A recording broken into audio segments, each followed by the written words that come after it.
Il y a eu un petit malentendu par rapport à ma présence ici ce matin. J'avais promis que lorsque je viendrais pour prier pour les malades, que je ferais Neuville, on ferait l'annonce au cours de l'émission de radio. Mais pour une raison ou pour une autre, les secrétaires ne l'en ont pas informé hier.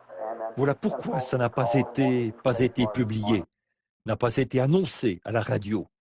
Et il y a des gens qui avaient appelé et qui voulaient qu'on prie pour eux ce matin. Eh bien, j'étais un peu ému, comme on le dit, par la venue au monde d'un petit garçon, comme je le suis chaque fois, et j'en suis très reconnaissant. Quand l'infirmière est sortie de la salle avec lui, j'ai dit, Joseph, ça fait 4 ans que je t'attends. Je suis vraiment content que tu sois là. Alors il y a environ 4 ans, juste avant la naissance de la petite fille, avant que nous sachions qu'elle allait venir, eh bien, un jour, je priais après avoir lu la vie de Joseph dans la Bible. Et je me suis dit, quel homme parfait. Abraham, c'était l'élection. Isaac, c'était la justification. Jacob, c'était la grâce. Mais Joseph, c'était la perfection. Puis, il n'y en a plus, vous voyez, plus rien n'est dit à ce sujet. Alors, je réfléchissais sur Joseph, sur sa naissance et au fait qu'il était aimé de son père. Dites, en passant, j'ai reçu un télégramme ou un message en provenance de l'Afrique qui dit qu'ils sont en train de lui confectionner une tunique de plusieurs couleurs. Oui, monsieur, il l'attendait. Donc, j'étais là-bas, je suis allé dans la petite pièce et je me suis mis à prier.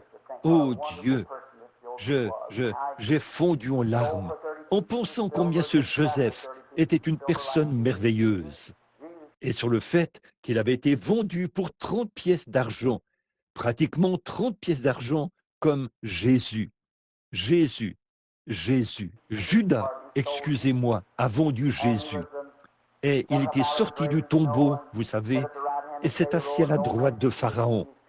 Et personne ne pouvait voir le roi sans passer par Joseph. Et lorsque la trompette sonnait, tout genou fléchissait sur son passage. C'est la même chose pour Jésus, vous savez. Toute langue confessera. Je suis donc allé là et je me suis mis à prier. Or, il y a 3 dimensions dans lesquelles les gens vivent. La première est la dimension humaine. La deuxième est celle de la révélation divine.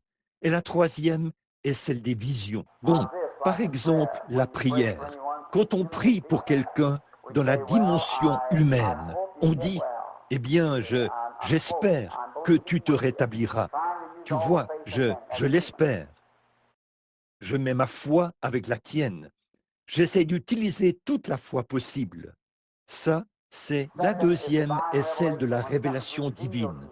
Quand quelque chose vous est révélé, vous le savez alors dans le cœur que la chose va arriver, bien qu'il n'y ait rien d'autre que cette révélation. Et la troisième est celle des visions.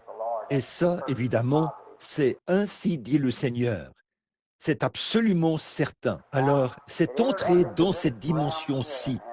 Et quelque chose m'a dit, tu auras un fils et tu lui donneras le nom de Joseph. Eh bien, j'avais une petite fille. Alors je me suis dit, eh bien, j'ai loué le Seigneur pour ça. Et juste environ un mois plus tard, nous avons appris que nous allions être de nouveaux parents. Alors je me suis dit que c'était peut-être mon Joseph. En fin de compte, c'était une Joséphine, c'était une fille. Tant de gens pensaient que j'avais dit que c'était Joseph. J'ai dit, non, non, je n'ai pas dit que c'était Joseph. Et certains ont dit, eh bien, n'avez-vous pas dit que vous avez une vision à ce sujet? Vous savez comment les gens confondent les choses. J'ai dit, j'ai les bandes où j'en parle. Voyez, venez écouter. Je n'ai jamais dit que c'était Joseph. J'ai dit, le Seigneur a mis dans mon cœur que j'aurais un fils du nom de Joseph. Vous voyez, j'ai dit, je ne sais pas comment, quand, ni quoi, mais ça s'accomplira. Donc, je ne savais pas. Peut-être, peut-être que j'aurai 6 filles avant de l'avoir, mais il viendra. Eh bien, cela n'a jamais quitté mon cœur. Et nous sommes allés de l'avant. Et alors, l'autre jour, il est arrivé. il est là.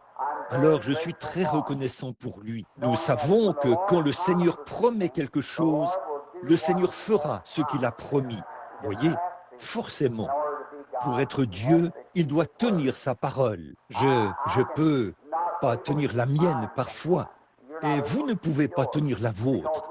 En effet, nous faisons des promesses avec de bonnes intentions, mais nous ne sommes pas capables de les honorer. Les circonstances, les difficultés et autres nous amènent à un point où parfois nous ne pouvons pas faire ce que nous voulons. Mais Dieu est capable de tenir sa parole et il le fera. C'est tout simplement impossible pour lui de ne pas le faire. C'est pour ça que nous l'aimons tant ce matin. Nous nous reposons sur cette parfaite assurance que Dieu a la puissance de garder notre dépôt jusqu'à ce jour-là. Bon, dehors, il fait mauvais temps, mais c'est suffisamment frais dans le tabernacle, de sorte qu'on ne se sent pas étouffé.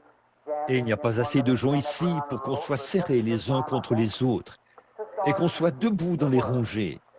Mais à mon avis, c'est un bon moment pour commencer l'enseignement de la parole. Ces dernières heures, j'ai fait de grands efforts pour voir si le Saint-Esprit, j'ai même envoyé Billy, qui est au fond, pour les cartes et tout, afin de se préparer pour une ligne de prière. Mais pourtant, je ne peux pas, je n'ai aucun contrôle là-dessus.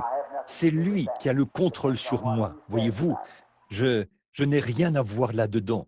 Tout dépend de ce que lui dit à ce sujet. Maintenant, frère Neville, qui est ici, a annoncé les réunions de réveil du frère Crank près d'ici. Je ne connais pas cet homme. Lorsque je revenais de l'hôpital hier soir, je suis juste entré pour voir le frère Roberts a fait projeter son film là-bas hier soir. Et tout au fond du bâtiment, il y avait frère Crank et son père. Frère Crank lui-même n'est qu'un jeune homme. Il semble avoir peut-être 20 ou 21 ans, quelque chose comme ça. Mais son père est avec lui. Il y a aussi frère Matheny de New Albany, un pentecôtiste. Bon, je crois que ce frère Crank est lui aussi pentecôtiste. Donc, ces hommes étaient très gentils. Ils voulaient me confier les services de la semaine prochaine. Et, bien évidemment, je ne pouvais pas le faire, vous savez. Puis, ils se demandaient si je serais là samedi soir. Je ne sais pas encore. Je lui ai dit que je verrais. Frère Coble était là-bas et il voulait que je sois chez lui vendredi, samedi et dimanche prochain. Et frère Hall est censé se rendre à Milltown un soir de cette semaine. Donc, la semaine prochaine, nous partirons pour l'été. Et donc, j'ai de petites réunions ça et là. Je ne sais pas exactement où elles auront lieu. Je lui ai dit que je lui reviendrai là-dessus un peu plus tard. Ma femme se porte vraiment bien et j'apprécie vraiment les prières de chacun de vous. C'était uniquement grâce aux prières. Comme nous avons un auditoire mixte, je ne peux pas dire ce qui s'est passé, mais elles ne sont pas censées être en travail pendant la durée normale. Mais elle a été pendant des heures et des heures et des heures. Voyez, dans ces circonstances, d'habitude, le cœur s'emballe et les deux meurent sur le champ. Mais par la grâce de Dieu, elle se porte mieux qu'elle ne l'a jamais été lors de toutes les autres naissances. Donc, je sais que ce sont vos prières qui ont contribué. Et j'apprécie vraiment cela de tout mon cœur. Et prions maintenant. Nous avons la venue de ce petit garçon a marqué un tournant dans ma vie. Et il y a quelques jours, quand il semblait que sa naissance ne se déroulerait peut-être pas comme il se doit, et que tout semblait être contre nous, l'opposition. D'habitude, le moment le plus sombre, c'est juste avant le jour, vous savez. C'est le cours normal des choses chez l'être humain. Et alors, je suis allé à Greens Mill, dans la réserve scout, dans mon ancienne cabane, là. Je ne pouvais vraiment plus supporter cela. Alors je suis allé là-bas, seul avec le Seigneur Jésus, pendant quelque temps. Et il m'a simplement assuré que tout irait bien. Alors j'ai dit, Seigneur, je te promets qu'à partir de maintenant, j'ai eu tant de difficultés et tout. Des moments où, vous voyez, il y a probablement un ou deux nouveaux venus parmi nous ce matin. Je ne sais pas. J'ai ici le nom de quelques personnes qui voulaient qu'on prie pour elles. Alors j'imagine qu'il n'y a ici que le petit groupe des gens du tabernacle. Mais je traverse des situations dont le monde ne sait rien, ni les gens, voyez-vous, des choses très difficiles. C'est que l'ennemi travaille sur ses lignes intérieures, vous savez. À l'extérieur, on ne le remarque pas. Ce sont les lignes intérieures qui déchirent. Et donc, je rencontre cela de tous côtés. Alors mais je m'attends à cela. Je suis un peu, si ce n'était pas le cas, je me demanderais ce qui peut être, je ne sais pas, ça pourrait indiquer l'amitié avec le diable. Je sais qu'il est mon ennemi et je dois le rencontrer sur les champs de bataille. Alors, je suis si reconnaissant d'avoir un matériau avec lequel combattre, la parole du Dieu vivant. Elle demeurera pour toujours. Et maintenant, j'espère simplement que Dieu m'aide à réorganiser mes réunions, si bien que je puisse rester plus longtemps, et ainsi de suite. Soyez en prière. Frères et sœurs Schumann de l'Afrique du Sud sont en route pour venir ici. Il est le président de l'association pastorale de l'Afrique du Sud. C'est pour qu'on voit s'il est possible d'y aller cet automne, puis aller en Inde, et ainsi de suite. Frère Toms de l'Afrique du Sud est ici. Je l'ai rencontré l'autre jour. Il fait un travail formidable là-bas, parmi les indigènes. La raison pour laquelle j'aime bien le programme de Frère Toms, c'est que le programme dont il parle est qu'il a mis en œuvre, de concert avec Frère Tommy Osborne. C'est ce que je pense être juste et digne d'être soutenu. En effet, il envoie des missionnaires indigènes. Vous voyez, après tout, un indigène en sait plus long sur un indigène. Nous pourrions faire venir un homme de l'Australie ici. Il serait un frère. Nous l'aimerions, nous l'accepterions et tout. Mais il ne connaît pas les coutumes américaines, les manières de faire américaines. Il faut un Américain pour faire ce travail comme il faut. Qu'en serait-il si nous faisions venir ici quelqu'un qui vient de la Chine? Eh bien, c'est un missionnaire, mais il parle probablement un peu d'anglais. Ce serait tout décousu, et ça n'aurait pas autant d'effet que quelqu'un qui sait comment s'y prendre avec les Américains, comment travailler avec les Américains, comment agir selon leurs coutumes, et ainsi de suite. Et c'est comme ça que ça se passe. Ici, nous sommes un peu comme dans de grands blocs ici, ceux du nord, du sud, de l'est et de l'ouest, et d'autres qui ont l'accent irlandais, et ainsi de suite. Tenez, il n'y a pas longtemps, j'étais en Cali, en Floride, et un soir, il y avait un frère bien-aimé qui faisait une campagne. Il s'appelle frère Jackson, et Gail Jackson, un de mes convertis à la guérison. Alors, j'étais tout au fond. Et vous savez, d'habitude, en ce qui concerne les offrandes et tout, je ne fais pas connaître mes besoins aux gens. Si le Seigneur pourvoit, tant mieux. S'il ne le fait pas, eh bien, nous trouverons ailleurs ce qu'il manque. Alors, Gail est venu là et il a dit à l'organisateur, il a dit, eh bien, comment ça va côté finance? Il a dit, oh, il nous manque juste environ 1000 $ ou un peu plus, peut-être 1500 pour qu'on soit flot. Il a dit, le problème, c'est que vous ne savez pas comment vous y prendre avec ces gens du Sud. Alors, il est monté là-haut, il a dit, me permettriez-vous de recueillir les offrandes pour vous ce soir? Il a dit, oui, mais pas question de mendier quoi que ce soit, parce que Frère Branham s'en prendrait à nous à cause de ça. Il a dit, nous ne mendions jamais. Alors, il s'est avancé là, a simplement dit quelques mots, et il y avait 2000 $ de l'offrande. Il a dit, vous voyez, Frère Baxter, vous ne savez simplement pas comment vous y prendre avec les gens du Sud. C'est tout. Donc, c'est comme ça. Vous devez être habitué aux manières des gens du Sud. Vous devez être habitué aux manières des gens du Nord. Vous devez être habitué. Et je pense qu'un indigène, comme il connaît ses propres coutumes et sa propre tribu, c'est une bien meilleure façon une bien meilleure personne à envoyer pour traiter avec leur propre peuple que tous ces gens taillés sur mesure que nous avons. Vous comprenez? C'est vrai. Donc, je suis très reconnaissant pour les frères. Bon, ce matin, je veux vous parler juste pendant un petit moment. Je ne sais pas. C'est probablement la dernière réunion où j'aurai l'occasion d'être avec vous pour quelque temps. Nous allons maintenant à Mâcon, en Géorgie. Et si j'ai bien compris, c'est parrainé par 42 églises baptistes du Sud. Puis, de là, nous irons à Denver pour la réunion internationale des hommes d'affaires chrétiens du plein évangile. Ensuite, je dois me rendre au Canada pour un bref moment. Et après cela, nous verrons ce que frère Schumann, à ce moment-là, où nous irons outre-mer, ou si nous continuons aux États-Unis. Bien évidemment, frère Moore établit tous les programmes, l'itinéraire, et pour ce qui est d'ici. Et il sera avec nous là-bas, où nous rencontrerons frère Schumann. J'espère que frère Schumann viendra ici pour que vous fassiez tous sa connaissance et qu'il ait l'occasion de vous parler ici, au tabernacle, une fois. C'est un homme très bien, lui et sa femme. Il m'a traité comme un frère quand je suis allé en Afrique. Alors, traitez-le de la même manière quand il viendra par ici, dans l'amour du Seigneur. Maintenant, après que je suis arrivé, j'ai su, on m'a dit que frère Neville n'avait pas eu l'information pour l'annoncer lors de l'émission.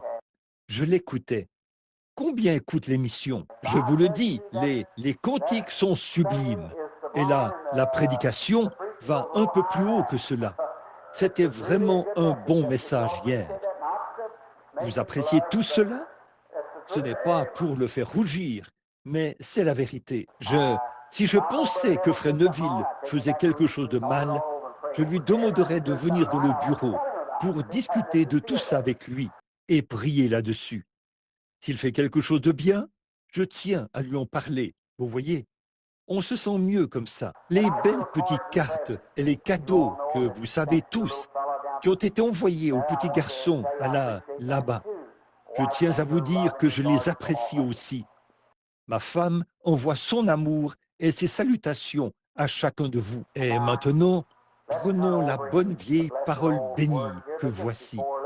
Mais juste avant, adressons-nous à lui, l'auteur, avant de le faire. Notre Sauveur bien-aimé, nous venons pour utiliser ton nom, juste pendant quelques instants, alors que nous nous approchons du Tout-Puissant, le Créateur, celui qui t'a conçu dans le sein de la Vierge.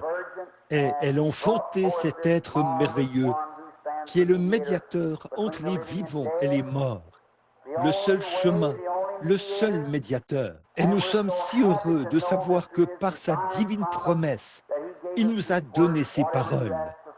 Tout ce que vous demanderez au Père en mon nom, je le ferai. Alors, aujourd'hui, nous te demandons au nom du Seigneur Jésus, Père bien-aimé, de recevoir les actions de grâce qui viennent de notre cœur, alors que tu es toujours présent dans ton sanctuaire pour entendre les louanges de tes enfants. Et nous sommes reconnaissants aujourd'hui pour toutes les bénédictions, pour la santé et la marche de l'Église et de l'œuvre, partout dans le monde. Nous en sommes si reconnaissants. Et Père, nous te prions de continuer. Et que non seulement tu continues, mais que tu répandes aussi la double portion sur l'œuvre, partout, car nous croyons que le temps tire à sa fin. Tout indique la fin. Nous ne savons pas exactement le jour, mais nous souhaitons être préparés, comme notre Seigneur Jésus nous l'a prescrit. Et maintenant, Père, nous te remercions. Je tiens à te remercier personnellement aujourd'hui pour mon petit garçon. Ta promesse a mis 4 ans à s'accomplir. Mais moi, l'Éternel, je l'ai planté. Je l'arroserai jour et nuit. Tu accomplis toujours tes promesses, Père. Même si la vision, même si elle tarde, elle parlera quand même. Forcément, parce que c'est la parole et la promesse de Dieu. Nous n'avons pas peur. Nous allons simplement de l'avant, sachant que toute chose concourt au bien. Je te remercie d'avoir fait en sorte que la mère puisse donner naissance sans problème. Alors qu'elle a des douleurs et qu'elle souffre aujourd'hui, je te prie de la soulager. Nous savons que c'est quelque chose de naturel, mais donne-lui du réconfort, Père. Bénis-la là-bas aujourd'hui et fais qu'elle rentre rapidement à la maison. Tiens-toi près de ton serviteur, alors que nous avançons ensemble maintenant, là-bas, sur les champs de bataille, pour moissonner le grain et le ramener au grenier, par amour pour le Maître. Bénis l'Église ici, bénis notre pasteur bien-aimé, ton serviteur, qui est fidèle au poste. Nous te prions de bénir tous les diacres, les administrateurs et tous les autres. Que tes bénédictions reposent sur eux tous. Ce matin, nous te prions de bénir les membres du clergé et les nouveaux venus parmi nous. Et que le service sera terminé, puissions-nous dire, comme ceux qui revenaient d'Emmaüs, notre cœur ne brûlait-il pas au-dedans de nous à cause de sa présence? Entre dans la parole, Père, que le Saint-Esprit vienne et qu'il s'empare de la parole. Je n'ai rien prémédité, je ne sais quoi dire, mais je remets tout entre tes mains.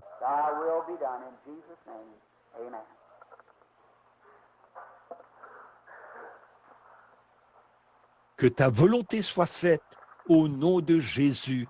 Amen.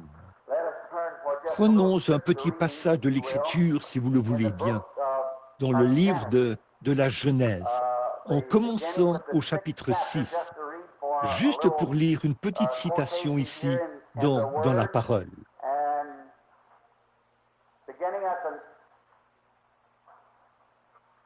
Commençons au verset 8 du chapitre 6. Et le sujet de ce matin, si Dieu le veut, nous prendrons seulement quelques minutes pour donner un enseignement tiré de la parole, avant de prier pour les malades, et après, le pasteur terminera le service. Nous prions que Dieu multiplie et qu'il bénisse. Je vois une petite fille assise ici, au premier rang. Je crois que sa mère est assise là, Je pense que nous avons prié pour cet enfant il y a quelque temps. Il me semble, pour autant que je m'en souvienne, qu'elle ne pouvait pas marcher, ou quelque chose comme ça. Ou on dirait qu'elle va beaucoup mieux aujourd'hui. Et j'en suis si reconnaissant. Nous prions continuellement Dieu de répandre davantage son esprit et sa puissance sur son Église et sur son peuple, partout, afin que notre foi s'élève bien au-delà de tous les manquements de la vie, afin que nous soyons plus que vainqueurs et que nous vainquions par celui qui nous a aimés et qui a donné sa vie pour nous. Maintenant, pour vous qui avez vos Bibles, mais Noé trouva grâce aux yeux de l'Éternel. Voici la postérité de Noé. Noé était un homme juste, intègre dans toute sa génération. Noé marchait avec Dieu. Noé engendra 3 fils, Sem, Cam et Japheth. La terre était corrompue devant Dieu. La terre était pleine de violence. Le Seigneur regarda la terre, et voici, elle était corrompue, car toute chair avait corrompu sa voix sur la terre.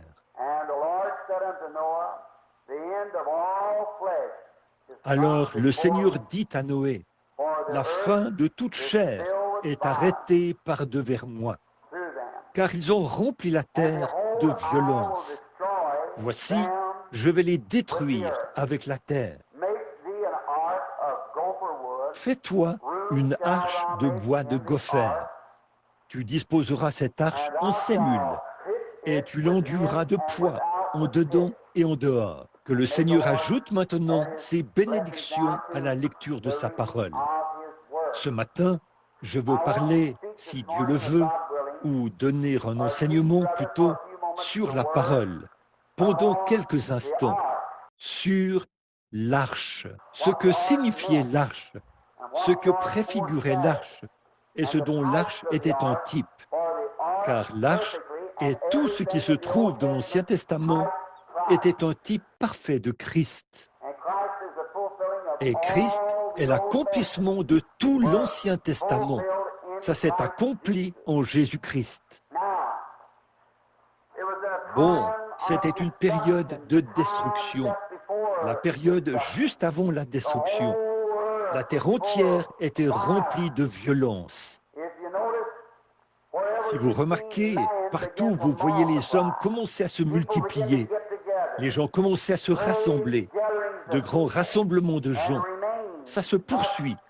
Cette ville devient peuplée. La population augmente. Bientôt, on commence à y installer des moyens de divertissement. Après cela, on passe aux jeux d'argent. Des jeux d'argent, on passe à la beuverie. De là, la beuverie, on passe à la prostitution. Puis, on a des ménages brisés, le mariage, le divorce, et ensuite le meurtre. Ça continue d'empirer, d'empirer, d'empirer, comme une chaîne sans fin. Quand Dieu marchait seul avec l'homme, lui, il trouvait grâce devant Dieu. Mais quand les hommes ont commencé à se multiplier et qu'on s'est mis à en avoir d'autres et d'autres et d'autres, alors ils se sont mis à... Là, Satan avait un plus grand champ d'action. Il se peut que cet homme-ci croie un peu en penchant de ce côté-là et que l'autre penche un peu de ce côté-ci. Alors, quand Satan se présente là, il envenime le tout. Et ça devient ceci et cela. Et les imaginations commencent à prendre de l'ampleur. Puis, la corruption s'installe. Et quand Noé, vous remarquerez qu'entre les générations, après le meurtre d'Abel, Dieu l'a remplacé par Seth. Bien entendu, les historiens nous rapportent qu'Adam et Ève ont eu 70 fils et filles. Mais dans la Bible, on ne rapporte que les 3 fils, Cam, Sem et Japheth, étaient les fils de Noé. Excusez-moi. C'est Cain, Abel et Seth qui étaient les fils de Noé ou les fils d'Adam. En fait, je suis un peu sous le coup de l'émotion depuis ces quelques derniers jours, depuis la naissance de mon Joseph. Alors, je mélange un peu les choses. Remarquez que cette lignée de Cam, après qu'il ait été transporté à travers cela, nous allons à travers la destruction antédiluvienne. Toute sa postérité a sombré dans la méchanceté. Quand nous en venons à la lignée de Caïn, la même chose s'est produite. Ils sont allés dans le pays de Nod. C'est ce que Caïn a fait. Il s'est marié là-bas. Il a pris sa femme et s'est installé là-bas. Et par la suite, les hommes sont devenus comme des géants. Quand les enfants d'Israël sont arrivés là-bas, ils ont trouvé des hommes dont certains avaient même des doigts de 35 cm de long. Réfléchissez à ça. C'étaient de grands géants. David a tué Goliath, qui était un homme très grand. Et il a dit que sa lance ressemblait à une aiguille de tisserand. Et combien il mesurait plus de 2,75 m. Et oh, combien il était fort. Mais si vous remarquez, à cette époque-là, une grande civilisation s'est formée à partir de cette lignée de Caïn qui a commencé à arriver. Quand les hommes commencent à se multiplier, ils se lancent dans l'instruction pour apprendre différentes choses et tout. Et ils découvrent des choses, des inventions. L'un est un grand artisan du bois. Oh, combien ils ont construit et se sont mis à construire et à construire. C'était là un signe que le temps de la fin était proche. Avez-vous jamais vu le genre d'édifice que nous construisons maintenant? C'est de nouveau le signe du temps de la fin. Ils étaient de grands artisans du métal. Ils avaient découvert comment ils pouvaient, ce qu'ils pouvaient faire avec du métal. Regardez ce qu'ils font avec le métal aujourd'hui. Ils fabriquent même. L'autre jour, j'ai entendu à la radio qu'on construit maintenant des maisons en acier ou en métal. Ils ont abattu pratiquement tous les arbres. Alors, ils les construisent en aluminium, en acier et ainsi de suite. Et il y a de grandes découvertes dans le domaine de l'instruction et de grandes avancées dans le domaine de la science, des progrès scientifiques. C'est un signe du temps de la fin. Regardez ce que la science a accompli ces dernières années. Oh là là, les choses qui ont été accomplies, qu'est-ce que ça veut dire? Le temps de la fin est proche. Un signe que tous les croyants, les ministres en chair, devraient prêcher cela de toute leur force, le montrer aux gens. Nous franchissons des étapes importantes et tout indique que c'est la fin. D'abord, l'Écriture. La Bible de Dieu que nous lisons et que nous croyons aujourd'hui indique que c'est la fin, qu'elle n'est pas très loin. Le grand monde de la science déclare que la fin est en vue. Un autre important repère, le zodiaque, par le calendrier et tout ça, l'astronomie et tout, déclare que la fin est en vue. La pyramide déclare que la fin est en vue. Tous les grands points de repère déclarent que la fin est en vue. Nous sommes au temps de la fin. Remarquez, mais Dieu, dans sa grâce souveraine, avant le temps de la fin, il fait référence à cela maintenant en Jésus. Jésus a bien dit ce qui arriva du temps de Noé, avant le déluge. Ce que les gens faisaient, ce genre de choses se reproduira. Et nous le voyons. Donc, à moins que nous soyons spirituellement aveugles, nous pouvons le voir. Ouvrez les yeux, regardez autour de vous. Il y a une si grande différence entre un aveugle physique et un aveugle spirituel. Je crois que si j'avais à faire un choix, je choisirais l'aveuglement physique, à tous les coups. Oui, être aveugle, ça existe. Tenez, il n'y a pas longtemps, un ministre a dit, « Si vous êtes un serviteur du Seigneur, frappez-moi d'aveuglement. » J'ai dit, « Vous êtes déjà aveugle. » Il a dit, « Moi, aveugle ?» J'ai dit, « Oui, monsieur. » En effet, il tournait en dérision la guérison divine. Il tournait en dérision le baptême du Saint-Esprit et disait que ça n'existe pas. J'ai dit, vous êtes aveugle. Il a dit, non, ça c'est quelque chose que vous avez fabriqué. J'ai dit, c'est l'Écriture. La Bible le dit. Il a dit, quand l'entendement a-t-il déjà été aveuglé? J'ai dit, eh bien, de nombreuses fois. Jésus, s'adressant à vos pères, a dit, pharisiens aveugles, vous avez des yeux et vous ne voyez pas. C'est vrai. Mais si seulement vous aviez reconnu le temps, j'ai dit, une fois, Élisée, ce grand prophète, était là-bas à Dothan. Et toute l'armée des Syriens avait encerclé Élisée là-bas afin de le capturer.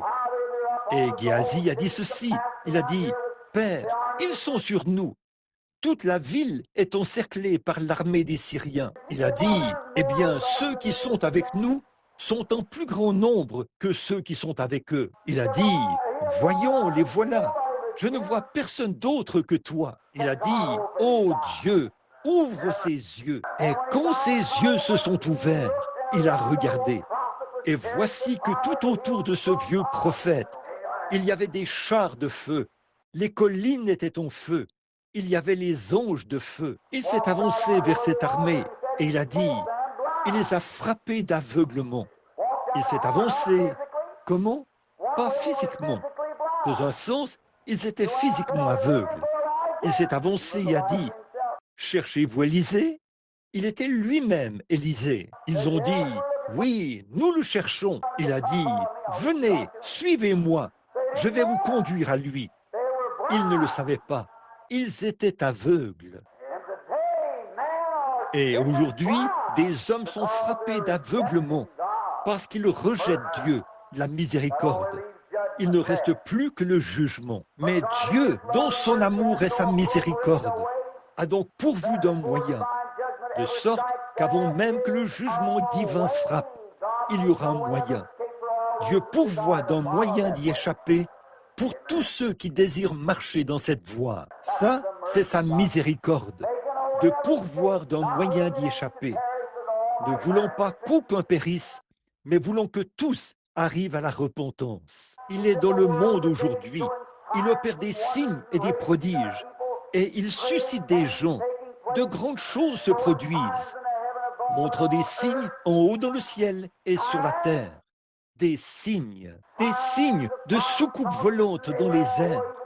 Et même le Pentagone et tous les autres ne savent pas quoi en penser. Des signes en haut dans le ciel. Et sur la terre, la guérison des malades, la résurrection des morts, les yeux des aveugles qui s'ouvrent, les mauvais esprits qui sont chassés, l'évangile est prêché, des signes qui précèdent sa venue.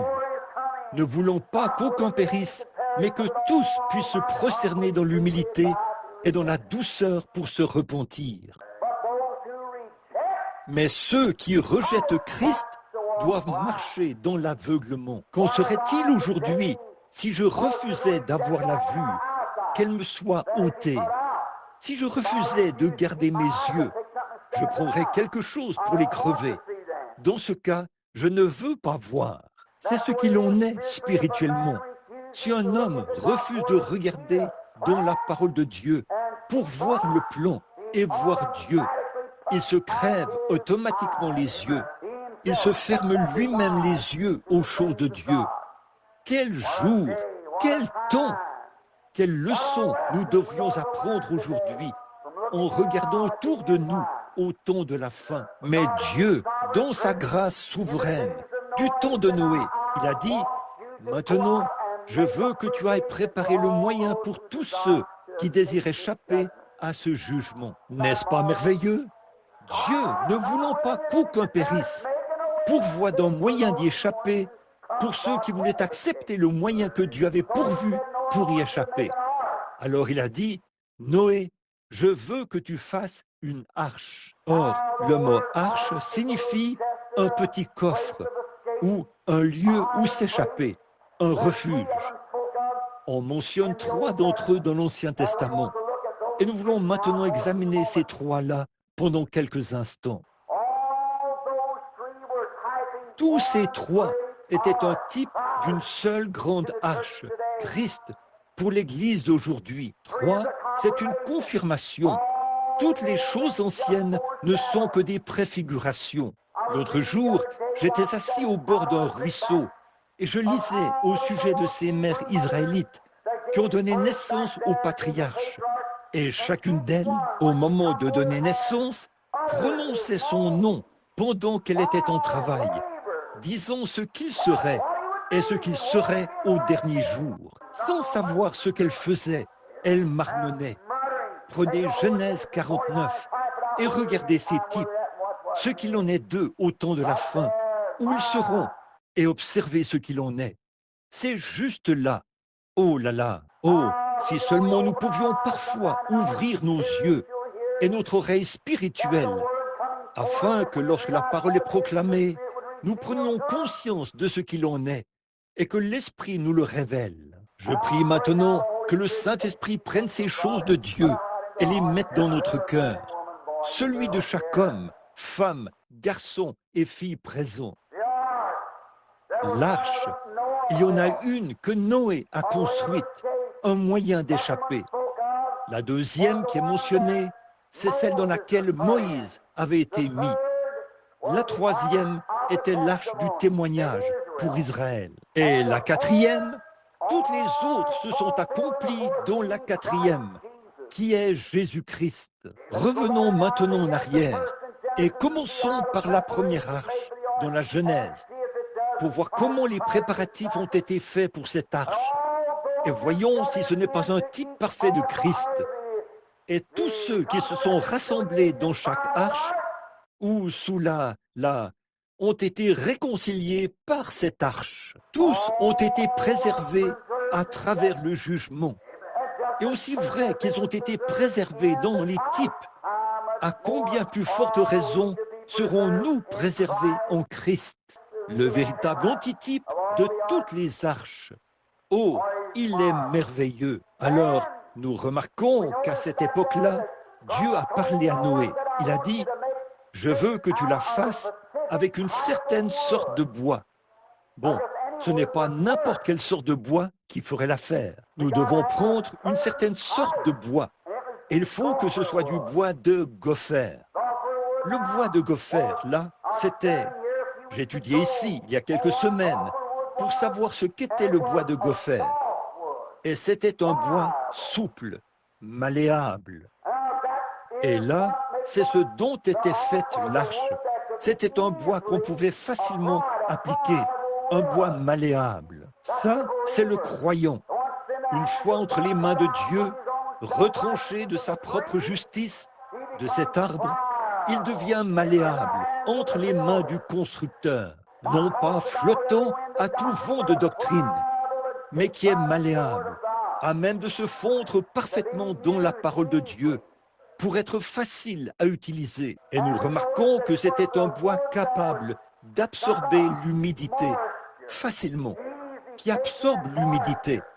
Et maintenant, voilà une chose. L'homme qui est malléable entre les mains de Dieu, il pourrait être quelque chose de grand pour Dieu, ou vous pourriez être quelque chose de grand pour le diable. Or, si l'arche était construite avec du bois qui était malléable et qui absorbait l'eau, il ne suffirait que de peu de temps pour qu'elle se gorge d'eau, et elle coulerait immédiatement. Elle deviendrait lourde, parce que le bois de gopher est vraiment léger, et l'eau s'y infiltrerait complètement. C'est tout à fait ce que je pense aujourd'hui. Voilà, c'est ça. Je crois qu'aujourd'hui, le problème qu'ont beaucoup d'hommes et de femmes sincères de nos jours, c'est qu'ils ne sont pas prêts à s'abandonner complètement, mais ils courent après l'erreur. Et c'est pour ça que l'arche se gorge d'eau et ne peut pas aller plus loin. Elle monte et descend, et elle est sur le point de couler. Alors, regardez bien comment le Saint-Esprit a pourvu d'un moyen là-bas. Mais il ne pouvait pas tenir le coup en continuant comme ça. Alors Dieu a dit à Noé, enduis-la de poids, en dedans et en dehors. Enduis les deux côtés de poids. Alors j'étudiais ce dont la poix était faite. Je suis retourné chercher ça. Je suis retourné dans un vieux dictionnaire. Et j'ai commencé à voir ce que signifiait la poix. En grec, j'ai vu que la poix signifiait une chose et qu'elle signifiait aussi une substance. Mais pour obtenir la poix, il battait un autre arbre pour l'en faire sortir. C'était comme de la résine. On la faisait sortir en battant l'arbre et on la faisait bouillir, puis on la versait dessus. Et ça devenait de la poix. Comme c'est beau. Ce bois, avant qu'il soit abattu, une certaine sorte de bois qu'est l'humain. Christ, dans son humilité, était humain. Et l'Église, qui est son axe aujourd'hui, il entre dans son Église, qui n'est rien d'autre que son propre corps spirituel ici sur terre. C'est que Christ a été abattu et on a fait sortir la vie de lui en le frappant, afin qu'elle soit appliquée à l'Église. Ainsi, ce bois souple de gopher, une fois que cette poix chaude était versée dessus, il l'absorbait rapidement à l'intérieur et à l'extérieur. Et cela le scellait. Amen. Oh, vous le voyez? Un seau, souple, absorbant la parole de Dieu. Christ a déversé le Saint-Esprit qui bouillonne. Amen. Cela ne coule pas quand c'est froid. Il faut que ce soit chaud.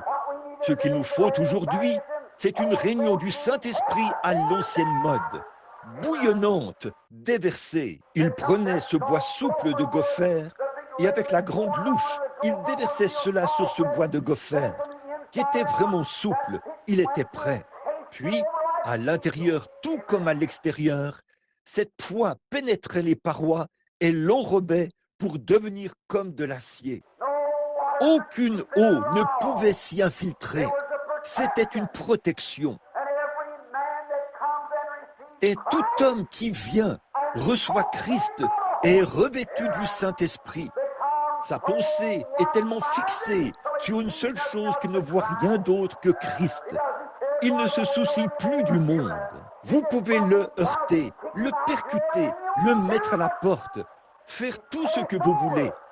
Mais il est enrobé complètement. Autrement dit, il est scellé. Toutes les fissures sont scellées. Voilà ce qu'il faisait avec la poix. Et la Bible dit ce que... Savez-vous ce qu'est le scellement pour ceci, pour cette arche d'aujourd'hui? Éphésiens 4,30 dit « N'attristez pas le Saint-Esprit de Dieu par lequel vous avez été scellés ou enduits de poix, enrobés complètement jusqu'au jour de la rédemption. Amen. Entièrement scellés. Chaque petit morceau de bois, chaque petite brèche, chaque petit trou, chaque petite fissure, chaque petit pore du bois est tout simplement scellé et enveloppé par l'Esprit de Dieu. Oh, comme c'est merveilleux. Vous voyez, si vous l'appliquez à froid, il y aura des trous d'air dedans. Si jamais ça se heurte contre un rondin ou quelque chose, ça pourrait le faire éclater, parce qu'il y a un défaut là-dedans. Mais quand c'est chauffé, qu'on verse cela, alors ça pénètre partout et scelle cela des deux côtés, à l'intérieur et à l'extérieur. Amen. Un type parfait de Christ et de son Église. Il fallait qu'un arbre soit abattu, battu et meurtri, et que tout son jus en soit extrait. Puis, cela était appliqué à un autre arbre pour le préserver à travers le jugement. Christ a été abattu afin que, par sa vie et par le Saint-Esprit, l'Église soit transportée à travers le jugement. Vous le voyez? Quelle belle image! Oh là là! Ça vous réjouit, n'est-ce pas? Ça fait palpiter votre cœur. Voyez? Tout cela parlait de Christ. Tout ce qui se trouvait dans l'Ancien Testament parlait de Christ. Ça le préfigurait. Quelqu'un me parlait l'autre jour. Il a dit, « Frère Branham, comment se fait-il que ceci arrive et que cela arrive ?» Eh bien, il est assis ici en ce moment. Je mangeais à une table. J'ai dit, « Sœur, retournez en arrière. Prenez toutes ces choses et retournez au commencement. » J'ai dit, ce que cette personne était avant tout, avant qu'il y ait qui que ce soit, avant qu'il y ait une seule cellule. Cette personne était esprit. Voilà le point fondamental. Gardez cet esprit droit. Tout ce qui vient de cet esprit, de cette manière-ci, périra. Que ce soit les maisons, les terres, les foyers, la santé, ou peu importe ce que c'est périssable. Et cela retournera directement à cet esprit. Alléluia. Et ça retournera à l'esprit. Alors, gardez ça droit. Peu importe ce que vous possédez ici dans ce monde, ou ce que vous ne possédez pas, gardez votre cœur en harmonie avec Dieu. Car c'est toutes vos maisons, vos terres, tout votre argent, toutes vos maladies, toute votre santé, tous vos enfants, tout ce que vous avez ici sur cette terre, tout vous quittera et vous retournerez tout droit au commencement. Si cela est en règle avec Dieu, vous reviendrez. Aussi sûr qu'il y a un Dieu au ciel. Si ce n'est pas en règle avec Dieu, vous devrez prendre l'autre voie. Vous êtes ici pour faire un choix. Faites-le aujourd'hui pour Christ. Remarquez, oh là là, une autre chose que ce mot voulait dire, quand il est dit « enduit », enduis-la de poids, enduis-la de goudron ou imprègne-la de résine. Cela signifie faire l'expiation. Bon, le mot poids signifie faire l'expiation. Dans Lévitique, le même mot qui a été utilisé dans la Genèse pour parler de la poix est utilisé dans Lévitique pour parler de l'expiation. Pour faire l'expiation, eh bien, en effet, expier, c'est se tenir au milieu. Et la poix qui avait été absorbée dans le bois de gopher, dans l'arche, avait pour but d'éloigner ou d'expier la colère qui était dirigée vers le croyant. Vous le voyez, Noé ne pouvait pas être frappé par la colère, par les eaux du jugement. Oh, je le vois maintenant. Vous saisissez? Écoutez, il ne pouvait pas subir le jugement parce qu'il y avait une expiation entre lui et le jugement. Et le jugement, c'était l'eau qui recouvrait le monde. Et le croyant en Christ est bien à l'abri. Amen. Non pas par ses propres mérites, mais à cause de son obéissance. L'obéissance en étant entré dans l'arche. La seule chose que Noé avait à faire, c'était d'entrer dans l'arche. Il n'a même pas eu besoin de fermer la porte. Dieu l'a fait lui-même. Entrez. Voilà tout ce que fait le croyant. Il marche par la foi en Christ. Dieu s'occupe du reste. Celui qui écoute mes paroles et qui croit à celui qui m'a envoyé a la vie éternelle et ne vient point en jugement. Il est passé de la mort à la vie dans l'arche et il est en sûreté pour toujours. Amen. Que le jugement frappe là où bon lui semble. Eh bien, j'imagine que parfois, l'arche se tenait sur un côté, ballottée d'un côté et de l'autre, et tout le reste. Mais Noé était en sûreté. La poix se tenait entre lui et le jugement. Et aujourd'hui, le sang de Jésus-Christ, le Fils de Dieu, se tient entre nous et tout le jugement. Amen. Il n'est point condamné, ne vient pas non plus en jugement, mais il est passé de la mort à la vie. Amen. Pourquoi? Parce qu'il est dans l'arche. Quel tableau parfait! Les arbres sont abattus. La manière dont ils ont commencé à vivre dans le monde, ils ont d'abord été abattus. C'est-à-dire que tout homme, il vient au monde, né dans le péché, enfanté dans l'iniquité, et est venu au monde en disant des mensonges. Fini, haïssable, impie, loin de Dieu, étranger, sans espérance, sans Christ, voué à mourir et à aller dans la tombe d'un pécheur, prêt pour le jugement. Et alors, la parole vient, plus tranchante qu'un couteau quelconque à deux tranchants.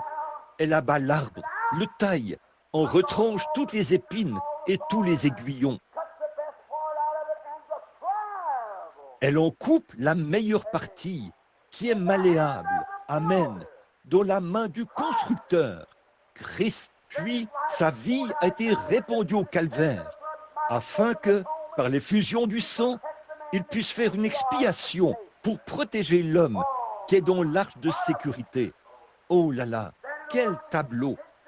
Et pour obtenir la poix dont on allait l'enduire, car ça allait se gorger d'eau, je tiens à vous faire remarquer ceci. Un homme qui se contente de dire, eh bien, je crois la parole. Je vais simplement prendre ceci, cela. Sans le sang, vous êtes à la merci du monde. Peu importe combien vous êtes dans l'arche, combien vous êtes une arche ou la planche que vous êtes, il faut que vous soyez enduit de poids, imbibé, entièrement imbibé du Saint-Esprit, ce qui empêche le monde d'entrer. Alors, je veux que vous remarquiez comme c'est beau. Alors il fallait qu'un autre arbre soit abattu, un proche parent, qu'il soit abattu, et battu jusqu'à ce que toute la résine en sorte. Et cette résine était ensuite déversée sur l'autre arbre qui avait été abattu, afin de le préserver. Amen. Et aujourd'hui, préservé pendant combien de temps? Eh bien, ce péché, il y a 6000 ans, et il voit la vieille arche, encore là, reposant sur le sommet d'une montagne. Aucun autre bois n'a jamais résisté à cela, et ne le fera jamais. Pourquoi? Il était enduit de poids provenant de la mort d'un autre. L'arche est toujours là, enduite de poids en dedans et en dehors, en tant que mémorial de ce que la poix fera. Oh, quelle image parfaite de ce qu'est Christ! La position du croyant en Christ, une fois qu'il est en Christ, qu'il est enduit de poids à l'extérieur, avec tout ce que vous avez à faire, l'arche est préparée. La seule chose que vous avez à faire, c'est d'entrer et de croire. Remarquez, Noé, quand il est entré, c'est la seule chose qu'il avait à faire, c'était d'entrer. Dieu a fermé la porte et il était en sûreté jusqu'à ce que les jugements soient passés. C'est Dieu qui a fermé la porte, c'est Dieu qui l'a ouverte. Voilà le croyant aujourd'hui en Christ. Remarquez, on va faire vite là. L'arche suivante qui a été mentionnée, nous allons l'aborder un instant, c'était Moïse. La Bible a déclaré que ce petit panier était une arche. Et remarquez, elle a été fournie par la mère, celle qui lui a donné naissance. Amen. Pas par un séminaire, pas par une expérience théologique, mais celui qui donne la naissance aux croyants a préparé l'arche pour lui, l'a transporté à travers le jugement, cousu. Elle l'a tressé avec les petites tiges qu'ils avaient à l'époque, comme une petite tige de maïs, une tige de lin. On a encore cela en Égypte. On peut encore voir ces mères emmener leurs petits bébés avec elles. en traversant le Nil, le pousser en traversant, pendant qu'elle traverse à gué. Un petit panier, de la même manière, elle le pousse dans un panier de l'autre côté du Nil. Et elle est allée lui faire une petite arche. Et la façon dont c'est fait, c'est qu'on entrelace les tiges. Quand on confectionne cela, c'est comme ça que font les tisserands. Ils entrelacent cela en un mouvement de va-et-vient. Ensuite, elle est allée l'enduire de bitume. Le bitume, c'est de la poix, encore une fois. Le même mot, bitume, examinez-le d'un bout à l'autre. Regardez et voyez s'il n'est pas dit poids ou expiation. Alors, voyez-vous, les tisserands tressaient les tiges et en les entrelaçant, ils laissaient de petits trous là-dedans pour que cela retienne la poix. Oh là là, combien le croyant, quelle honte aujourd'hui que nous soyons tous séparés. L'un est méthodiste, l'autre baptiste, et l'un est luthérien, et l'un est unitaire, et l'un est trinitaire. C'est pitoyable. Ils devraient tous être étroitement liés. Ensuite, la poix est déversée sur eux. Alors tout colle bien ensemble. Ils se cimentent, ce qui crée une protection. C'est merveilleux. Déverser la poix dessus. Ensuite, le petit bébé Moïse a été déposé dans le panier et poussé dans le jugement de l'eau. L'eau signifie toujours la masse et les foules de gens. Le tout petit là-bas, probablement qu'il avait une petite couverture sur le visage, là-bas sur l'arche, là-bas sur le Nil. Le courant est rapide et il est là, descendant le cours d'eau, à travers les roseaux et les joncs, et les alligators et tout le reste, partout sur le Nil. Et la pluie, les orages, les tempêtes qui soufflaient sur l'eau, les grands vents. La petite arche a vogué sur cela sans problème. Pourquoi? Parce que le sacrificateur était dans l'arche. Amen. Il était un sacrificateur. Il était un législateur. Il était un roi. Noé aussi. Noé aussi était un père. Et le père lui-même, qui avait fait l'arche, était dans l'arche avec ses biens. Christ, notre Père, qui a fait l'arche avec son propre sang, est à l'intérieur de l'arche, avec le croyant, en train de communier. Oh là là, comme tous les enfants et tous les animaux écoutaient Noé prêcher, pendant que les jugements s'abattaient sur cela, qu'ils se déversaient. L'arche chevauchait les flots. Elle était éprouvée d'un côté et de l'autre. Noé a dit, restez tranquilles, les enfants. Dieu a fait cette arche. Elle est construite selon ses instructions. Elle résistera à tout ce que le diable peut envoyer contre elle. Noé, dans l'arche, en train de prêcher, éloigné du jugement. Le petit Moïse, là-bas, regardant vers le ciel éclairé par les étoiles, la nuit, alors que le vent souffle et hurle partout. Le vieux Nil qui se soulève et les crocodiles qui s'approchent du panier. Alléluia! En sûreté, protégé, il y avait là une expiation entre lui et tous les orages et les vents violents que le diable pouvait envoyer. Rien ne pouvait renverser cette petite arche. Il a continué à flotter. Je peux voir le glorieux Saint-Esprit qui se tient au-dessus de lui. Je peux voir les anges de Dieu assis tout près, l'épée à la main. Non, monsieur, rien ne va l'atteindre. Je peux voir le diable essaye de faire couler l'arche là-bas.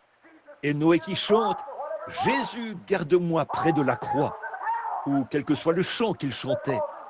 Tous les démons de l'enfer ne pouvaient pas la faire couler parce qu'elle était construite selon les instructions de Dieu. Une expiation avait été faite entre le jugement et la miséricorde. Ça, c'est chaque croyant aujourd'hui.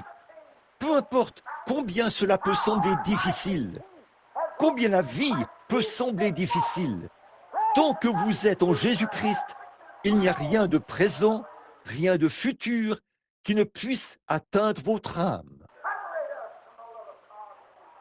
Nous séparer de l'amour de Dieu en Jésus-Christ. Amen. Le diable lâchera sur vous tous les vents de l'enfer.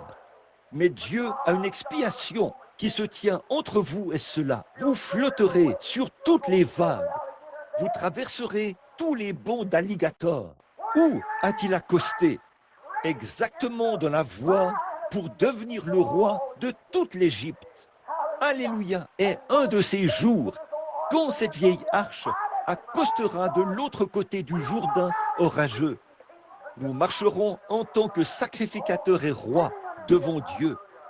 Nous tenons sous l'expiation du sang du Seigneur Jésus-Christ. Il l'a donné gratuitement à celui qui veut. L'expiation, la miséricorde. Dans l'Ancien Testament, il a dit, maintenant tu feras une arche. Et il a précisé le bois, du bois d'acacia, où vous pouvez la fabriquer avec ce bois-ci. Dans la Bible, on l'appelle du bois de sittim, mais en réalité, cela s'appelle du bois d'acacia. Et vous pouvez la faire avec la même chose, l'arche. Et il a dit, tu la feras et tu la couvriras d'or. Observez cette arche. Voyez si elle était un type de Christ. Remarquez, chaque fois, c'en est un type. Noé était un type de Christ. Il préparait un moyen. Moïse aussi. Maintenant, observez l'arche de l'Alliance. Il a dit, tu la feras de bois d'acacia et tu la couvriras d'or. Quiconque connaît l'Écriture sait que l'or représente la divinité et que le bois représente l'humanité. Vous voyez, il a dit, tu la recouvriras, la couvriras d'or sur le bois. C'est la divinité sur le bois. Christ sur l'Église, à l'intérieur et à l'extérieur. Couvert de la divinité. Vous aurez un couvercle sur le dessus. Ce sera un propitiatoire. Et toutes les lois reposeront dans cela. Mais avant de la mettre à l'intérieur, aspergez-la de sceau. La loi représente le jugement.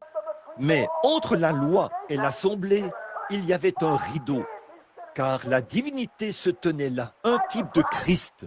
Entre la colère de Dieu, le jugement en enfer, entre cela et le croyant, se trouve la divinité, lui-même, Christ, qui se tient là, avec une expiation qui a été faite pour nous sauver de nos péchés et pour nous guérir de nos maladies.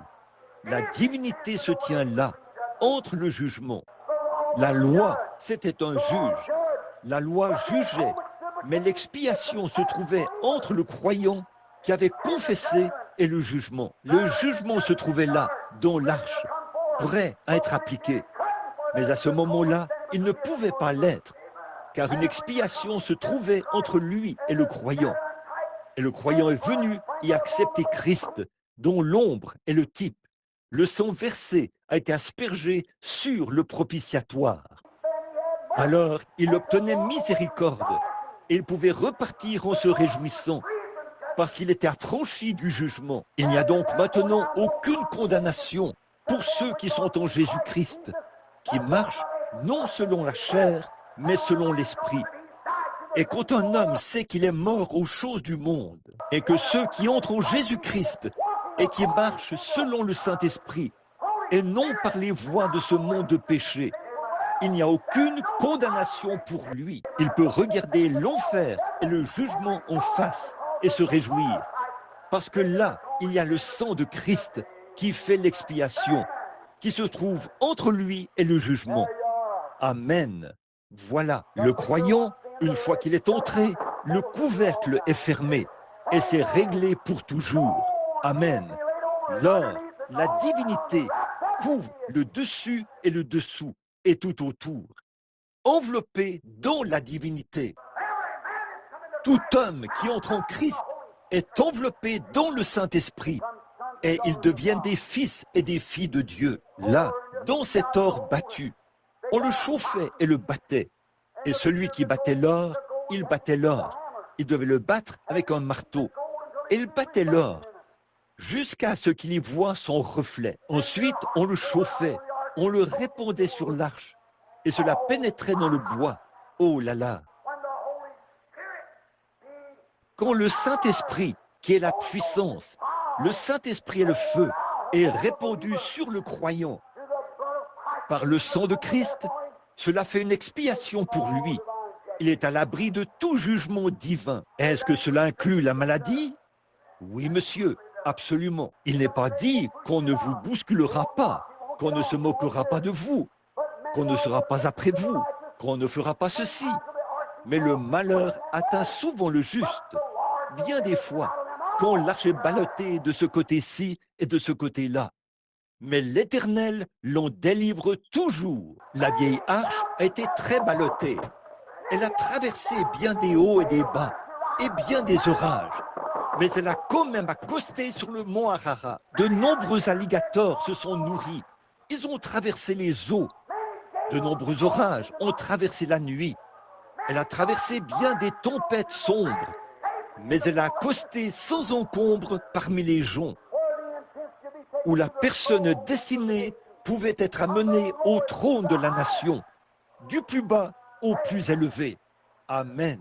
Nous, misérables, malheureux, du plus bas de tous les insectes, du plus bas de toutes les créatures, corrompus moralement, morts spirituellement, nous pouvons être élevés de ce lieu par l'arche du sang du Seigneur Jésus-Christ, pour être des fils et des filles, des rois et des sacrificateurs pour Dieu. Quel tableau! Qu'est-ce que nous contemplons? Comment l'homme peut-il rejeter une telle proposition que Dieu a faite avec l'homme? Voilà une autre chose que je veux que vous remarquiez. Quand l'arche est arrivée à sa place, il a dit « Tu y poseras une couronne d'or sur le dessus ». Autrement dit, quand l'arche a été enduite de poids tout autour, avec tout cela, la loi était à l'intérieur. Puis remarquez une autre chose, le pain cachère ou la manne, qui était tombée au début. Cette manne était dans le pot. Elle était gardée à l'intérieur de l'arche. Eh frères, si vous avez déjà goûté à Dieu pour voir qu'il est bon, entrez dans l'arche une fois, car c'est là que se trouve la manne. Pas dans un vieux credo libre, charnel ou quelque chose du genre, mais en Christ à l'intérieur. Entrez par la porte et Dieu fermera la porte derrière vous pour empêcher les jugements d'entrer. Remarquez, quand il est entré, il a pris cette arche. Aussi la verge d'Aaron avait été placée là et elle a bourgeonné. Une vieille verge qui était morte, un bâton, un bout de bois, rien de plus que ce morceau de bois qui est là, où toute vie l'a quitté. C'est sec au possible. Mais une fois qu'elle était placée dans ce lieu saint, elle a repris vie. Chaque pécheur, peu m'importe combien terne, combien sombre, quelle a été votre vie, dans la présence de Christ, vous vivrez de nouveau.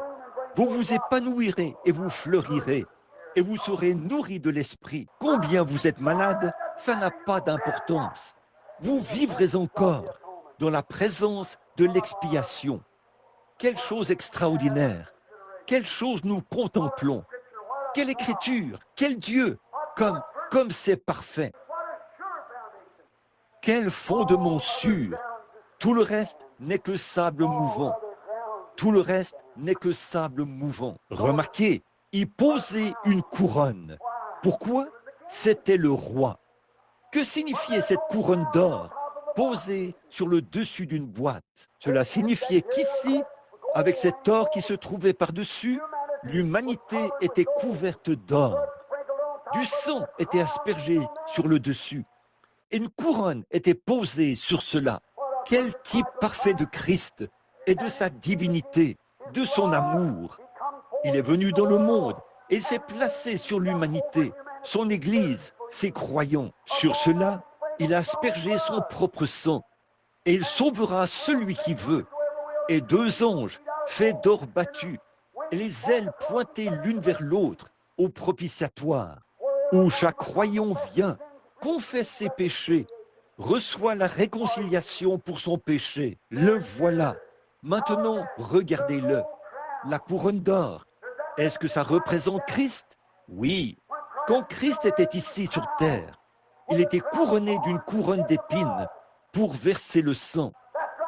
C'est vrai, mais chaque croyant qui passe par ce sang versé retire cette couronne d'épines et le couronne de gloire, de louange et d'honneur. Chaque croyant qui entre dans sa présence accepte ce sang qui coule de son front, qui était pressé d'épines là, et le couronne de gloire, de louange et de majesté, en tant que roi des rois, en tant que guérisseur, en tant qu'alpha, oméga, en tant que le commencement et la fin, en tant que le conseiller, le prince de paix, le Dieu puissant, le Père éternel.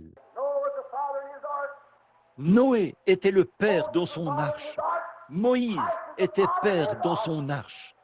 Christ est le père dans son arche.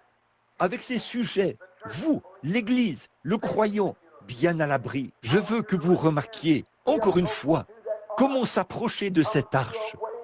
On passe par un chemin qui, remarquez, chaque homme qui entrait dans cette arche devait passer premièrement par le parvis extérieur. La chose suivante qu'il devait traverser, c'était le voile intérieur. Ensuite, il entrait dans le Saint des Saints. C'était Christ en tant que prophète, en tant que sacrificateur, en tant que roi, couronné. La première chose là, vous voyez que c'est de lui qu'on parle ici. Quand il est arrivé la première fois, il était prophète. Un homme qui vient à Christ doit premièrement venir à la croix. La croix était son sacerdoce. La croix était là, où il était représenté dans la mort. C'est là qu'il y a cette croix, où Dieu a tant aimé le monde qu'il a donné son Fils unique. Aucun homme qui a toute sa raison ne peut venir devant la croix, être amené devant lui sans avoir entendu Christ lui prêcher. Christ est le prophète, le prédicateur. Ensuite, la chose suivante qu'il fait, c'est qu'il traverse alors là, pour l'expiation. Il traverse le voile en tant que sacrificateur. Pour intercéder, il intercède. Intercédant, assis à la droite de Dieu, intercédant pour le croyant. Et le croyant entre dans sa présence. Et alors Christ intercède pour lui, sur la base de la confession de ce qu'il croit. Quand il vient à la croix, il s'avance maintenant vers Christ. Il a dit, « Ô Christ, je sais que tu m'as prêché à travers la croix ta parole. Je te crois. Veux-tu avoir pitié de moi ?» Et Christ, l'intercesseur, intercède. Ensuite, il entre directement dans l'arche, dans le jugement, là, et porte sur lui tout le jugement de cette personne. Ôte tout péché et toute honte. La réconcilie avec Dieu. Par le sang de cette victime expiatoire, il la ramène dans la communion avec Dieu. Et il la met dans l'arche en sécurité pour toujours. Il n'y a aucune raison de s'inquiéter. Aucun mal ne peut être fait. Vous êtes en sécurité au possible. Que les tempêtes viennent, que tout arrive, que la maladie frappe, qu'il se produise tout ce que Satan désire envoyer. Dieu vous fera passer au travers de toutes ces secousses. Ne partez pas brusquement. Restez bien en Christ. Dites, Seigneur Dieu, sur ce roc, tu as dit, je bâtirai mon église, et les portes de l'enfer ne peuvent prévaloir contre elle. Je te crois, Seigneur Jésus. J'ancre maintenant mon âme dans un havre de repos. Oh là là, Christ, le capitaine en chef de notre salut, il se tient là, le grand vainqueur. Il a déchiré le voile en deux et a renversé tous les murs de séparation, de supplication. Il a invité à venir celui qui veut y avoir part à sa vie, à être couvert de ses bénédictions divines, afin qu'aucun jugement ne vous frappe. Et si le jugement frappe, cela ne peut pas vous faire de mal. Il se peut que vous soyez malade pendant quelque temps. Il se peut que vous ayez à passer par quelque chose pendant quelque temps. Mais souvenez-vous qu'à la fin, Christ est là. Il n'a jamais dit que cette arche se tiendra dans un petit tourbillon comme ça, où il n'y aura pas calme, aussi calme que ça puisse l'être. Non, monsieur, il n'a jamais amené un lit de roses. Il n'a jamais promis des choses faciles. Mais il a promis que la grâce vous soutiendrait durant cette période-là.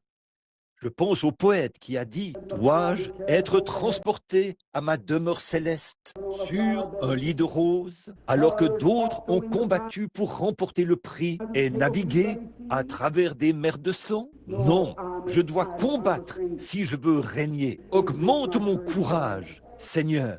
Oui, monsieur, ne prêtez pas attention quand les dures épreuves arrivent. Restez simplement dans l'arche et dites « Ô Dieu, je suis à l'abri pour toujours. J'ai ancré mon âme dans le port du repos. Je ne naviguerai plus les mers déchaînées. La tempête peut s'élever alentour, mais en Jésus, je suis à l'abri. Que la maladie vienne, que les difficultés surgissent, que le découragement ou les cœurs brisés et que n'importe quoi se présente, ça n'a rien à voir. Nous recevons un royaume qui ne peut pas être ébranlé. Cette chose peut faire un saut en arrière et ainsi de suite. Mais Dieu vous fera entrer dans son royaume en toute sécurité un de ces jours. Restez bien dans son arche. Que le Seigneur vous bénisse alors que nous courbons la tête un instant. Notre Père Céleste, aujourd'hui, alors que nous regardons sa majesté là, nous le voyons là-bas avec Noé. Qui chevauchait ces flots? Qui était dans cette petite arche de bois de Gopher que le plus grand navire de guerre que nous ayons aujourd'hui ne pourrait supporter?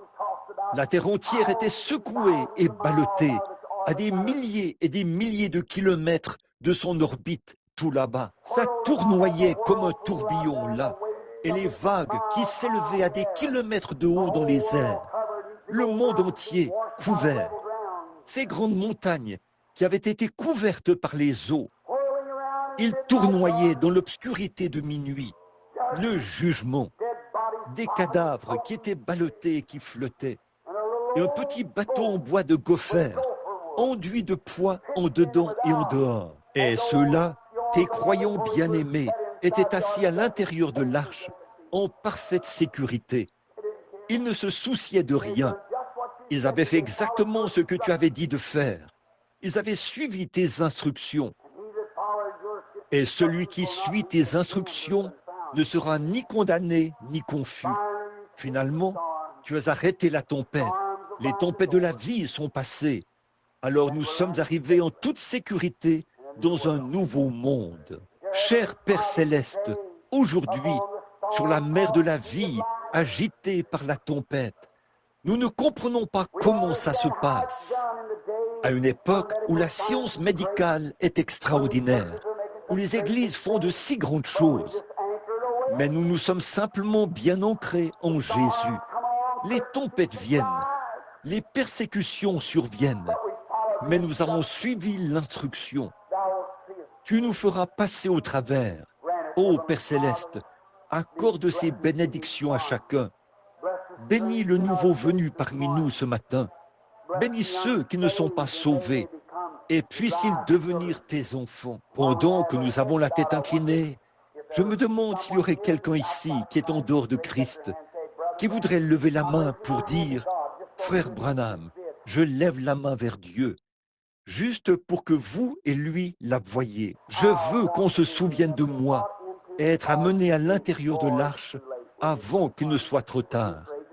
Voulez-vous prier pour moi? Voudriez-vous simplement lever la main pour dire « Souvenez-vous de moi » ? Que Dieu vous bénisse, monsieur. Que Dieu vous bénisse, monsieur. Que Dieu vous bénisse. Que Dieu vous bénisse, sœur. Que Dieu vous bénisse, frère. Quand les tempêtes de la vie font rage, reste près de moi. Je ne peux pas prendre la décision pour vous, mon ami.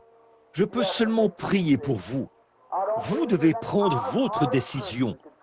Je ne crois pas que qui que ce soit, au cœur honnête, pourrait entrer dans la présence de sa majesté et voir l'amour qu'il a promis.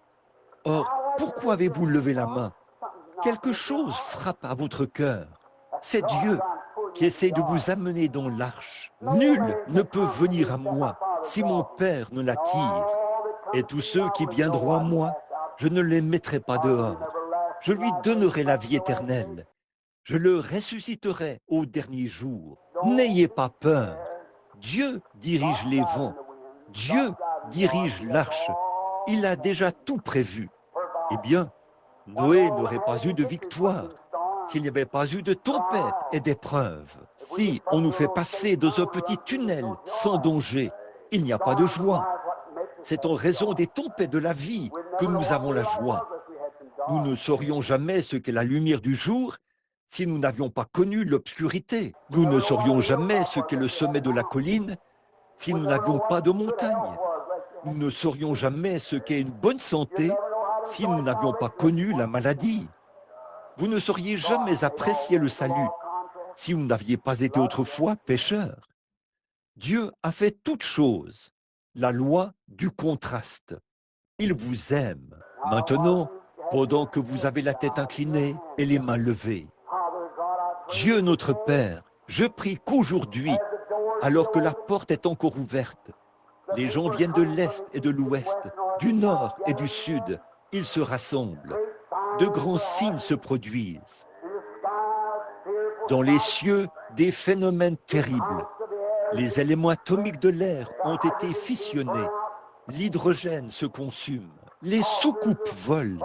Des missiles qu'on ne peut pas comprendre. Une sorte d'intelligence, pense-t-il, qui vient d'ailleurs. Ils ne savent pas. Et la science n'arrive pas à le découvrir. Ces choses descendent mystérieusement sur la scène, à la vitesse de l'éclair. Ô Dieu, nous approchons de la fin et la grande pyramide qu'Enoch a construite. On a traversé la dernière chambre. On est maintenant prêt pour la chambre du roi, la venue du Seigneur, tout au sommet, pour la clé de voûte. Tout le calendrier de l'astronomie indique exactement ce qu'il en est. Les étoiles le déclarent, comme elles l'ont fait la première fois, quand les mages ont levé les yeux et ont vu les étoiles. Ils ont dit, voilà, le grand roi vient. Maintenant, les étoiles indiquent de nouveau ce qu'il en est. Toute la nature soupire. Le cœur des hommes est rempli de crainte. Une époque où on ne sait que faire.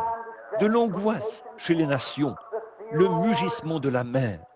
De grands rats de marée déferlent partout, tuant des centaines de gens de long large sur la côte. Des voitures sans chevaux qui roulent sur les grandes routes et les routes qui sont larges. On dirait des torches qui roulent comme des éclairs. Et nous avons passé à côté de ces jalons, comme si ce n'était rien.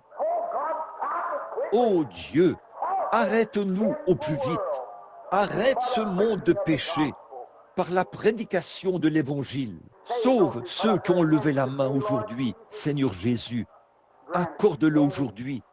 Que la miséricorde que tu as offerte repose sur chacun d'eux. Puisse-il être maintenant même. Je ne peux rien faire. Rien d'autre ne peut être fait.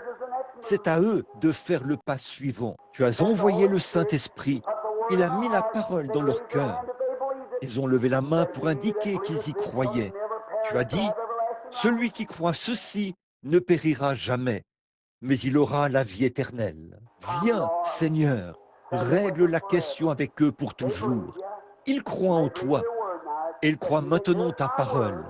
Comme tu l'as dit, celui qui écoute mes paroles, qui ont été prêchées, qui croit à celui qui m'a envoyé, nous le croyons, parce qu'il a cru, la vie éternelle, et ne subira jamais de jugement, mais il est passé du jugement à la vie, en sécurité dans l'arche. Seigneur, fais qu'il se lève avec comme de nouveaux hommes et de nouvelles femmes, de nouveaux garçons et de nouvelles filles, qu'il quitte ce petit tabernacle aujourd'hui, où cette poignée de gens se sont rassemblés pour vivre de nouvelles vies, pour prêcher l'Évangile, pour leur enseigner à faire exalter Christ partout. Accorde-le, Seigneur. Bénis-nous maintenant. Nous prions par le nom de Jésus. Amen.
Laissez simplement votre âme parler à Dieu.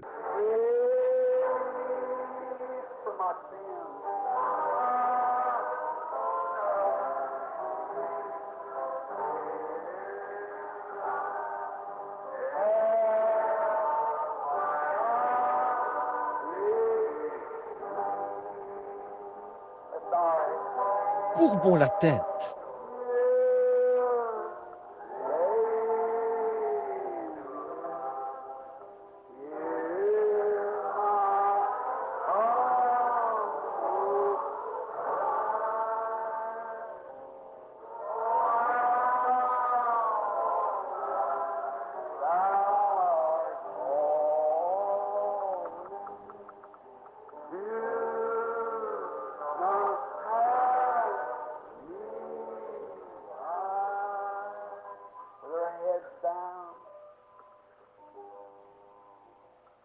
Avec nos têtes inclinées.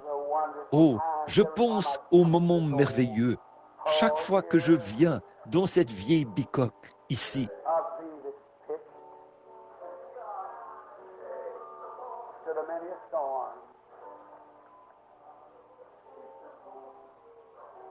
Je crois qu'elle est enduite de poids, qu'elle a résisté à bien des tempêtes. Berce-moi au jour de la détresse et des épreuves. Je vois Billy assis là-bas. Il est... Par contre, je me sens conduit par l'Esprit à faire quelque chose de différent maintenant. J'ai simplement l'impression que Dieu veut que je fasse quelque chose d'un peu différent.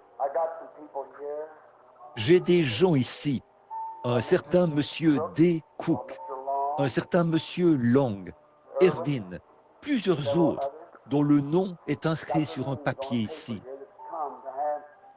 qui sont venus pour recevoir la prière et pour qu'on parle. Écoutez-moi maintenant, alors que nous sommes en prière. J'allais dire à Billy, passe dans l'allée et distribue des cartes de prière. Mais le Saint-Esprit a dit, ne fais pas ça. C'est pour cette raison que j'ai chanté, ne me laisse pas, ô doux Sauveur. Je me suis dit, qu'y a-t-il, Seigneur? Je veux vous dire ceci. Bon, si vous me croyez, écoutez. Peu importe ce que vous avez sur votre cœur, peu importe ce que vous voulez savoir, quelle que soit votre maladie, croyez-le maintenant. Il va vous parler maintenant. Il va le faire. Il va vous parler individuellement. Je le crois de tout mon cœur. Le Saint-Esprit va le faire. Vous parler, vous dire exactement ce dont vous avez besoin. Tout ce qu'il vous dit, faites-le. Si vous êtes infirme, qu'il dit, lève-toi et marche. Levez-vous et marchez. Si vous avez un cancer et qu'il dit, oublie ça à partir d'aujourd'hui, faites-le. Voyez si ça n'arrive pas. Si vous êtes en danger, que vous ne savez pas de quel côté vous tourner, il vous dira exactement ce qu'il faut faire. Il le mettra dans votre cœur maintenant même. Ne doutez pas de lui. Allez le faire. Faites exactement ce qu'il vous dit de faire. Il le fera. Maintenant, pendant que nous avons la tête inclinée, ceux dont j'ai cité le nom, je veux qu'ils s'avancent ici à l'autel un instant, si vous voulez bien vous approcher. Et puis, s'il y a des gens du coin aussi qui veulent venir pour la prière, voudriez-vous vous avancer pendant que nous gardons tous la tête inclinée? Une chose très étrange, je viens d'être très étrangement mis en garde par le Saint-Esprit pour quelque chose. Je me demandais comment faire ceci, mais il vient de me le dire, et je sais qu'il a raison. Alors que ceux qui désirent être compris pour eux, un petit quelque chose devant Dieu, ou qui ont un besoin, la maladie, des problèmes financiers, physiques, matériels, quels que soient vos problèmes, voudriez-vous maintenant vous avancer à l'autel un instant, pendant que nous chantons ce couplet une fois de plus? Gardez la tête inclinée, tous sauf ceux qui s'avancent. Et maman qui est ici avec la petite fille, je veux que vous la meniez ici même à l'autel. Très bien.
Mes amis bien-aimés, alors que vous avez la tête inclinée, j'ai essayé toute ma vie d'être tout sauf un trompeur.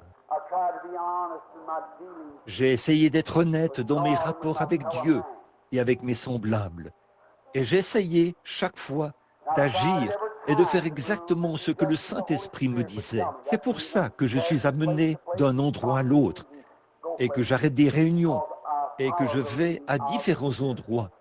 C'est parce que je suis la conduite de l'Esprit. Et ce matin, pendant que je prêchais ici, j'allais avoir une ligne de prière, faire venir, faire avancer les gens pour le discernement et parler avec eux.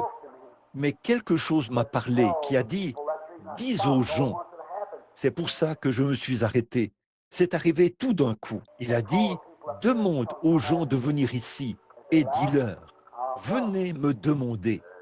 S'il leur manque quelque chose, je le leur dirai. Vous vous demandez comment cette petite fille peut se rétablir. Comment vous, qui avez le cancer, vous pouvez vous rétablir. Comment vous, ici, qui souffrez de la gorge, vous pouvez vous rétablir. Comment vous, qui vous appuyez sur cette canne, vous pouvez être guéri. Comment vous, avec cette béquille, vous pouvez être guéri. Comment les aveugles peuvent recouvrer la vue. Comment vous, qui êtes affligés et en difficulté.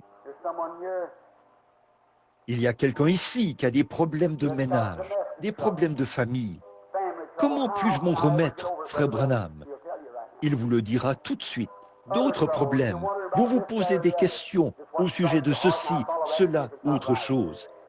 Ce qui frappe votre cœur, maintenant, suivez cela et voyez si ce n'est pas juste.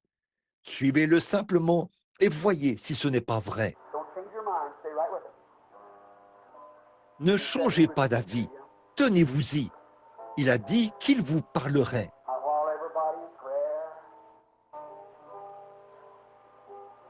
Maintenant, pendant que tout le monde est en prière, Père Céleste, bénis mon frère. Accorde-lui tous les désirs de son cœur, quoi qu'il désire. Ma sœur, ici, ô Dieu, bénis-la. Enlève la lourdeur qui se trouve dans son cœur aujourd'hui. Bénis ma sœur, Père, que l'Esprit vienne sur elle. Ô Dieu, bénis ma sœur. Accorde-lui les désirs profonds de son cœur. De même à ma sœur ici, par le nom de Jésus, Père, accorde-le. Tu vois cette petite fille chérie. Nous sommes si reconnaissants que tu aies tant fait pour elle, Père. Tu nous as aidés il n'y a pas longtemps. Je te prie de rétablir complètement cet enfant et que ce soit une révélation pour les autres, afin qu'ils puissent croire en toi. Je bénis cet enfant ce matin au nom de Jésus-Christ et je maudis la maladie de son corps. Bénis mon frère bien-aimé aujourd'hui, Seigneur, que sa foi ne faillisse jamais, alors qu'il regarde là-bas au calvaire, te connaissant là.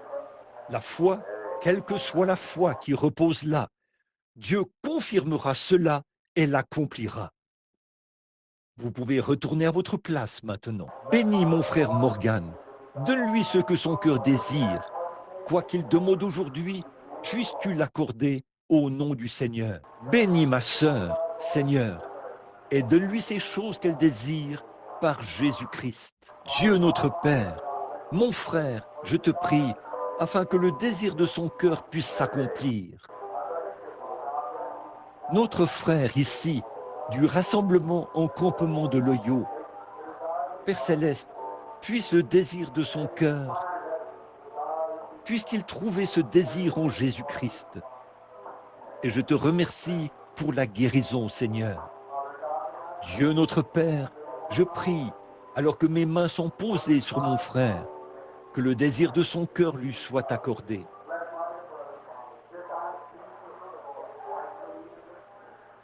Bénis mon petit frère, Père. Voici une petite fille, Père, je la bénis. Au nom du Seigneur Jésus, puisse-elle obtenir ce qu'elle demande au nom de Jésus. Accorde-le. Bénis ma sœur, Seigneur, au nom de Jésus.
Dieu Tout-Puissant, alors que tu es le chef des cieux et de la terre, tu mets en règle le cœur de l'homme.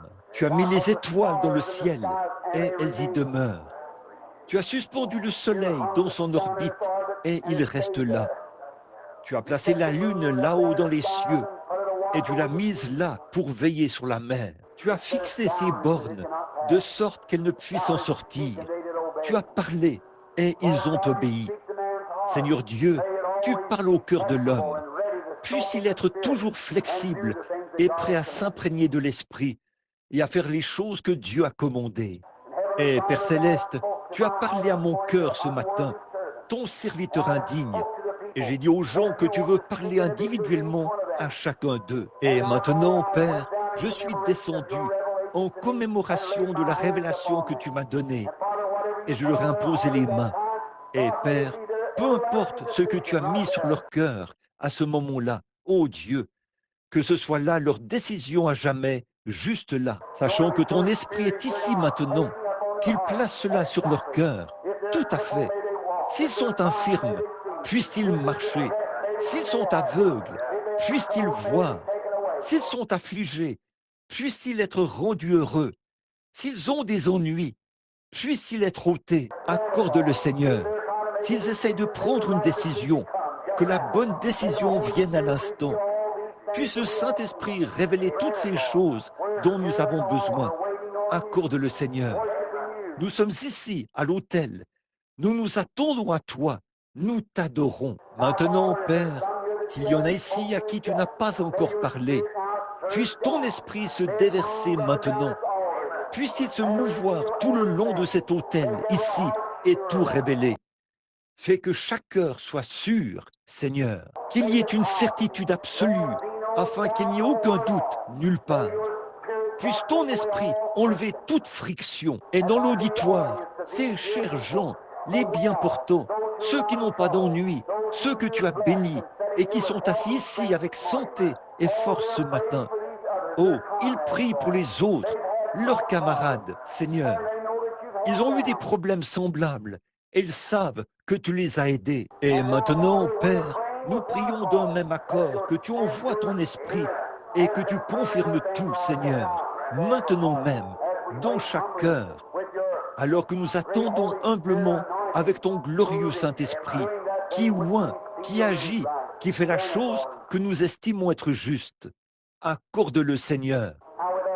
Maintenant, pendant que nous avons la tête inclinée, que tout le monde est en prière, nous allons chanter quelques cantiques. Ne soyez pas inquiets maintenant.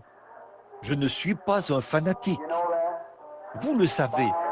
Si je le suis, je ne le sais pas. Mais quelque chose m'a nettement parlé. Il a dit, je leur parlerai. Tu n'as qu'à leur demander de s'avancer ici. J'ai fait ce qu'il m'a dit de faire. Maintenant, pendant que nous avons la tête inclinée et que nous chantons des cantiques, voyez ce qu'il va vous dire. Tout ce qu'il vous dit, c'est lui qui parle. Oui, nous marcherons dans la lumière, cette belle lumière, là où la miséricorde étincelle. Brille autour de nous le jour et la nuit. Jésus, la lumière du monde. Pendant que nous chantons doucement, que chacun soit en prière.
Quelle lumière!